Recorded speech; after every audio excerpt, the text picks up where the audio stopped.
Nós chegamos ao final do relatório da CPI, tem em torno de 3.800 páginas, onde narra com riqueza de detalhes tudo o que havia, e nós chegamos à conclusão que haviam 4 ONGs principais que agiam nas demarcações indígenas, que era o Conselho Indigenista Missionário, que fazia a mobilização e o financiamento e a posterior fiscalização dos pedidos de demarcação. Eles mobilizavam as comunidades indígenas para fazer as invasões de áreas privadas e depois os pedidos de demarcação. Ficamos surpresos porque, na medida que recebíamos documentações, investigações, nós vimos que havia um financiamento internacional dessas ONGs e, principalmente, o Instituto Socioambiental praticamente administrava, o que nos surpreendeu, o tal de Fundo Amazônia. Nos defrontamos com o Fundo Amazônia, não entendemos o que era, fomos investigar e descobrimos que era um fundo criado por decreto do então presidente Lula dentro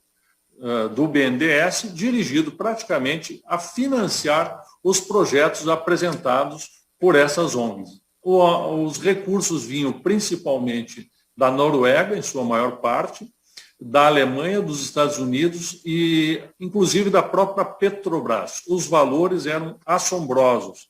Se não me engano, na época, o Fundo Amazônia dispunha de em torno de 2 bilhões de reais para fazer toda esta militância. Na área de assentamentos do INCRA, outras ONGs e entidades é que faziam essa organização. Era a Comissão Pastoral da Terra, era a Federação dos Trabalhadores da Agricultura e era o Movimento dos Trabalhadores Sem Teto. Eles, basicamente, eles escolhiam, junto com os servidores do Estado, áreas particulares para serem invadidas, mobilizavam e treinavam determinados grupos para que fizessem a invasão. Essas pessoas invadiam as áreas e, a partir desse momento, o INCRA entrava e a Advocacia Geral da União dizia que a área, em verdade, era irregular, as pessoas não recebiam a reintegração, porque a Justiça ficava em dúvida se a área era da União ou não, ou se era particular. E, a partir disso, essa área era loteada.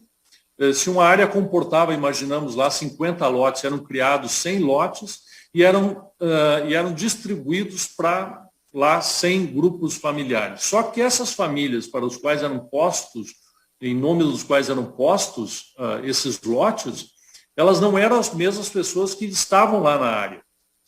Essas famílias, nos quais os lotes eram dados o nome, elas serviam apenas para buscar recursos públicos. Então, elas iam pegar crédito de eletricidade, crédito de instalação, uma série de benefícios. E esses recursos eles eram rachados entre o dono da loja onde fornecia os bens e materiais, os funcionários do INCRA, gerente de banco e os funcionários das organizações que eram atribuídos à fiscalização dessas áreas. Se tornou um grande esquema de desvio de recursos públicos e dirigidos também a partidos políticos. Tá? Então, havia também envolvimento do Ministério Público Federal, que acobertava todos esses atos, da Advocacia Geral da União, universidades e partidos vinculados principalmente à ala de pensamento de esquerda. Né?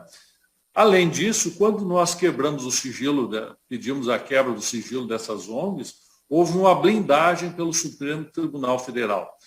O ministro, então presidente do STF, Ricardo Lewandowski, deu, se não me engano, foram 8 liminares proibindo a quebra do sigilo das ONGs para nós identificarmos como é que se dava o financiamento. Também vimos que havia uma ligação entre áreas de assentamento, áreas quilombolas, áreas indígenas e unidades de conservação, fazendo praticamente cinturões ligados uns aos outros. Né?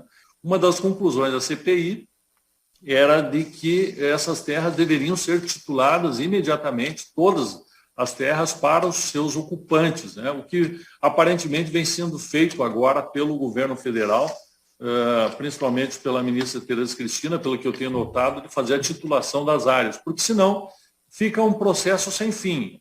o assentamento se inviabiliza, aí troca os ocupantes, aí buscam os créditos, fazem as fraudes e não termina nunca. Cria um sistema ilícito de financiamento de ONGs e de partidos e de políticos, né? Nesse processo de estatização, uma coisa que chocou foi a conclusão que nós chegamos, que o Estado, talvez o Estado mais rico do país, que é o Pará, ele já tem 70% da sua área estatizada. Ou é unidade de conservação, ou é assentamento que não foi titulado, ou então são reservas indígenas. Resta no Pará apenas 30% de disponibilidade do seu território, sendo que desses 30%, por ser região amazônica, ele tem que fazer uma área de preservação de 80%, restando no total do Estado, em torno de 8% do Estado para que haja produção. Para vocês terem uma ideia, hoje no país, segundo dados da Embrapa, nós já temos 37% do território nacional ou sendo unidade de conservação, ou sendo reserva indígena, ou sendo assentamentos do INCRA. Para vocês terem uma ideia do tamanho disso, toda a área de produção agrícola do Brasil, ela não chega em torno de 7%, não chega a 8% do Brasil. E, portanto, 37% já está indisponibilizada para a produção.